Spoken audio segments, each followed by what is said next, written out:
দলে আরিফুল ইসলাম আরিফ, তোমার ব্যানার নামাও, তোমাকে ধন্যবাদ। এখন আমাদের মাঝে বক্তব্য রাখবেন রূপনগর থানা শ্রমিক দলের সংগ্রামী সদস্য সচিব শামসুল আলম মিন্টু।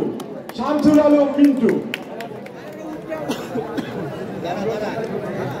বিসমিল্লাহির রহমানির রহিম। আজকে সন্ত্রাস নৈরাজ্য বিরোধী সমাবেশে আমাদের প্রাণপ্রিয় নেতা আমিনুল হক ভাই উপস্থিত, বিভিন্ন অঙ্গ সংগঠনের নেতৃবৃন্দ, আসসালামু আলাইকুম।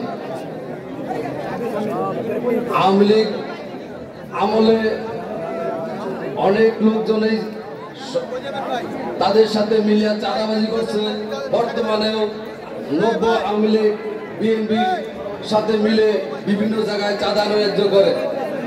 এদের বিরুদ্ধে আমাদের অভিভাবক আমিনুল হক ভাই সচেতন থাকতে হবে এবং কঠিনভাবে এদের প্রতিরোধ করতে হবে। আমরা শ্রমিক দলের প্রতিবাদ করি এবং সবসময় করে আসছি, ভবিষ্যতেও করব। আসসালামু আলাইকুম ওয়া রাহমাতুল্লাহি ওয়া বারাকাতুহু। আমাদের মাঝে ইতিমধ্যে উপস্থিত হয়েছেন পল্লবী থানা যুব দলের নেতা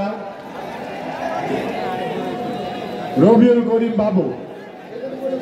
আমাদের মাঝে উপস্থিত হয়েছেন